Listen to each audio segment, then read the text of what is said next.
नाही होऊ शकत. महाराजच बिघडलेले आहेत.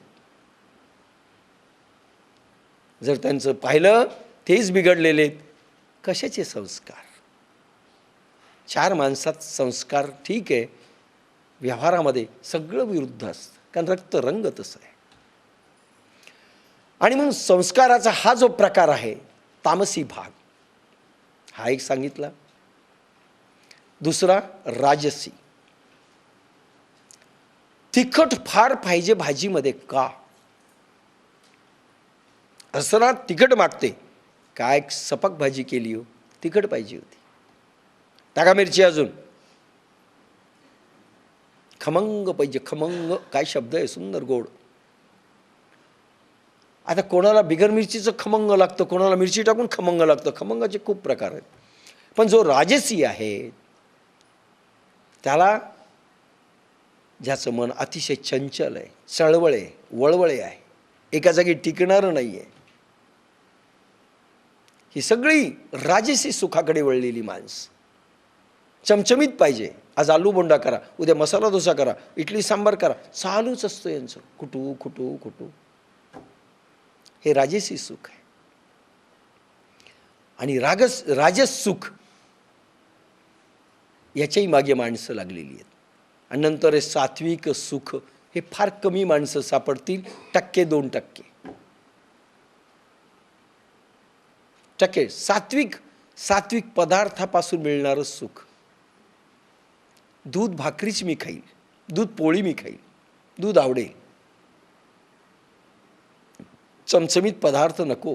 पदार्थाच्या टेस्टच्या भाषेत बोलायचं तर, पाहण्याच्या भाषेत बोलायचं, त्या विषयांच्या फार डिटेल जात नाही आहे, शॉर्टमध्ये सांगून पुढे सरकायचं आहे आपल्याला. तर पिक्चर असे असावेत सात्विक. धांगडधिंगा नको. काहींना वाटतं धांगडधिंगा नको, काहींना वाटतं धांगडधिंगा आवश्यक आहे. त्याच्यावर रक्तरंग कसे ते पहा. पॉप म्युझिक जरुरी आहे हा म्हणतो नाही, भजनाचं म्युझिक जरुरी आहे.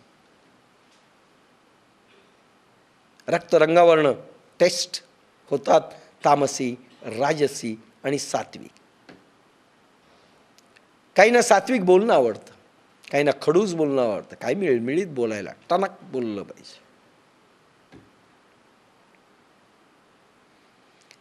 3 भाषेत 3. मी तुमच्याकडे येतोय, मी येतोय बरं का तुमच्याकडे. सात्विक. येतोय म्हटलं. राजसी. कितीदा सांगू येतोय म्हणून. तामसी. एकच वाक्य, अर्थ एक, 3 प्रकाराच्या स्टाईलने गेलं. आता आपण म्हणलं मी येणार बरं का तुमच्याकडे. काय असं बोलतोस रे, त्याला ठणकन बोल असं. असेच प्रकार आहेत सगळे. आणि ह्या सुखांकडे माणसं लालचावलेले आहेत. तामसी, राजसी, सात्विक तसे भाव पाहिजे. पोथ्या नाही वाचू वाटत, मॅगझिन, फिल्मी, स्टारडस्ट हे सगळे पाहिजेत. ज्ञानेश्वरी राहू द्या तुमच्याकडे. हेही सुख आहे. पण हे तिन्ही सुख, तामसी, राजसी आणि सात्विक, रक्तरंगाप्रमाणे निर्माण होणारी, ह्याही सुखांमध्ये व्यक्ती, विषय आणि वस्तू ह्याच्यामधून मिळणारं सुख तामसी, राजसी आणि सात्विक. शब्द, स्पर्श, रूप, रस, गंध, बस सगळी प्रजा इथेच अडकलेली. याला ज्ञानेश्वरांनी सुखच म्हटलंय आणि भगवान गोपालकृष्णांनी सुख म्हटलंय. ज्याच्या मागे आत हिंदुस्थानी जागतिक जगाची सगळी जनता याच्या मागे पळते, यांना वेळ नाही आहे. पण हे सुख अपूर्ण आहे, पाहिजे नाही असं नाही. उलट ज्ञानेश्वरांनी एक ओवी टाकलेली, जयाचे ऐहिक धड नाही, तयाचा परमार्थ पुससी काही. अरे जे ऐहिक जीवन धड करू शकले नाही, ते परमार्थाच्या कोणत्या पायरीवर विचारू नका. जरी ते सांगत असले आता आम्ही सगळं सोडून परमार्थीच्या याच्यावर लागलेलो आहोत, पण त्यांची स्टाईल पाहायची आणि त्यांना विचारू नये तुम्ही किती पायरीवर आहेत. निग्लेक्ट करा, त्यांना बोलूही नका आणि विचारूही नका. ऐहिक जीवन ऐहिक तरीन नाशे. ऐहिक जीवन नासलं पाहिजे ही सांगणारी ज्ञानेश्वरी आणि भगवद्गीता नाही. पण एवढंच सुख जगात आहे हे मानत नाही. लक्षात घ्या, ही सुख कल्पना आहे, अपूर्ण आहे, इंद्रियजन्य आहे, इंद्रिय गम्य आहे, पण टेम्पररी आहे. आणि याची दुसरी बाजू प्रचंड दुःख आहे. बंगला बांधला, वस्तूचं एक उदाहरण देतो. बंगला बांधला, इलेक्ट्रिक सगळीकडे लावली, युनिट लावलं, 3 फेस मीटर काय काय घ्यायचे घेतले. बिल यायला लागलं 5,000 रुपये महिना, 4,000 रुपये महिना. सुख वाटलं इंद्रियांना लाईटमध्ये, वा वा वा काय काय सुंदर छान छान वाटतं. बिल आलं की सुख पाहता जवा पाडे, दुःख पर्वता एवढे. विषय व्यक्ती आणि वस्तूमधून मिळणारं सुख जवासारखं टेम्पररी सुखी करील तुम्हाला, पण परमनंट दुःखाची निर्मिती करेल. डोंगरा एवढं तुम्हाला दुःख, हे सुख मिळवण्याकरिता, एवढा बंगला बांधण्याकरिता आयुष्याचे 30 वर्ष 35 वर्ष तुम्ही जर वेचली असतील, प्राण संपदा उधळली असेल, चेतन भगवंताची संपदा उधळली असेल, मिळवलं काय? परिणाम दुःख, रिझल्ट दुःख आहे. 2 खोल्यात सुखी होतो, मग वाटतं ह्या बंगल्यात आम्ही दुःखी आहोत. पाणी येत नाही, झाडूवाली येत नाही, कामवाली येत नाही, भांडेवाली येत नाही, काय काय कामं करावेत आम्ही. परिणाम दुःख. टीव्ही आला, 2 दिवस सुखी, 3 दिवस सुखी, थोडा बिघडला, दुकानदारांनी खराब दिला, दुःखी. आणि सुख आणि कल्पना मी एवढीच सांगितली होती, एक इच्छा पूर्ण झाली आणि दुसरी निर्माण होत नाही, तोपर्यंतच माणूस सुखी असतो. टी व्ही आणला घरात, मग कोणी म्हणलं टेबलावर ठेवला आहे, अहो याला हे पाहिजे शोकेस, उतरलं तोंड. प्रत्येकजण आपण बोलून आणतो, या चहा घ्या, चहा घ्या, चहाचा खर्च करतो. चांगलं बोला म्हणून 2 बिस्किट देतो आणि तो म्हणतो शोकेस घ्या. चांगलं नाही असं ठेवणं. तोंड उतरतं. पुन्हा बिघडलं, शोकेस आला, फर्निचर काय डबडं फर्निचर, दुःख. दुसरी इच्छा निर्माण झाली, एक पूर्ण झाली, दुसरी निर्माण होण्याच्या पूर्वी जेवढा टाईम मिळतो तेवढाच माणूस सुखी असतो, बाकी परमनंट दुःखी असतो. 10 लाख असतील 20 लाख कसे होतील यासाठी तो दुःखी असतो. वस्तू, विषय आणि व्यक्ती हे परमनंट दुःखी करतात. आणि तुकारामांच्या भाषेत सुख पाहता जवा पाडे, जवा एवढं सुखाकरता पर्वता एवढं दुःख वेचावं लागतं, याला म्हणतात इंद्रियजन्य सुख. आणि इथेच संतांनी टीका केली. केवळ तुम्ही याच्या मागे लागत असाल तर परमनंट दुःखात आहात. आता महासुख कशाला म्हटलंय आणि सर्व सुख कशाला म्हटलंय?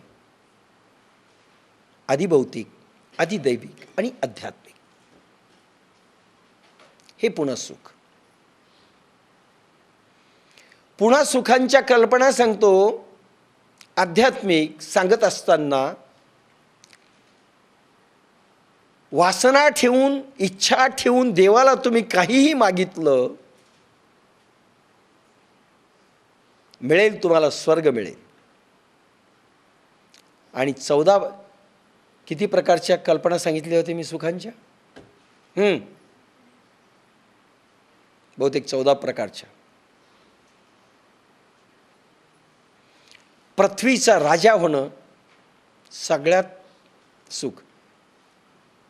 भारताचे मनमोहन सिंग होणं किंवा पाकिस्तानचं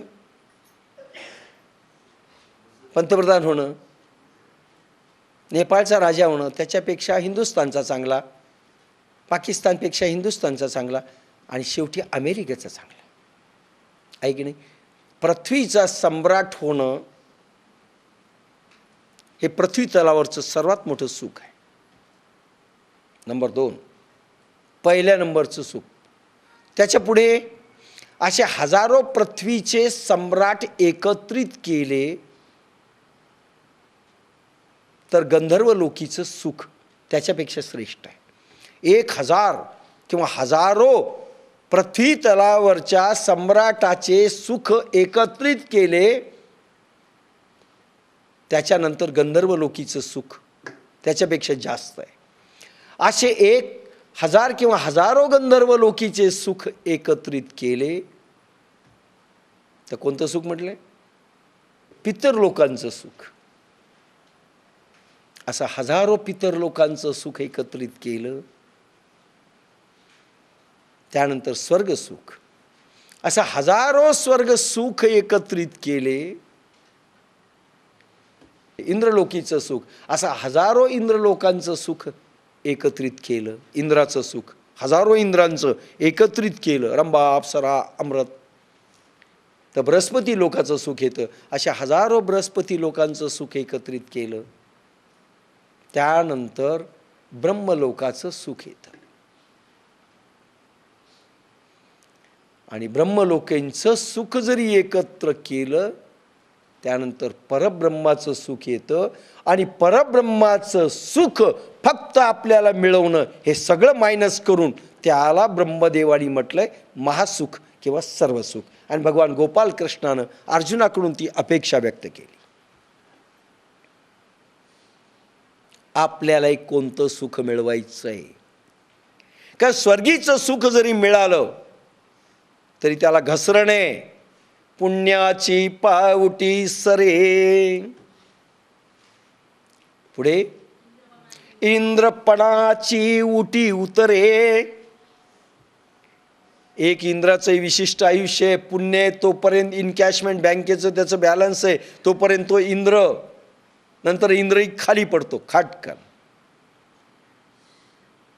इंद्रपणाची उटी उतरे. ड्रेस काढल्या जातो, गेट आउट, लात मारल्या जाते, खाली पाडल्या जातात.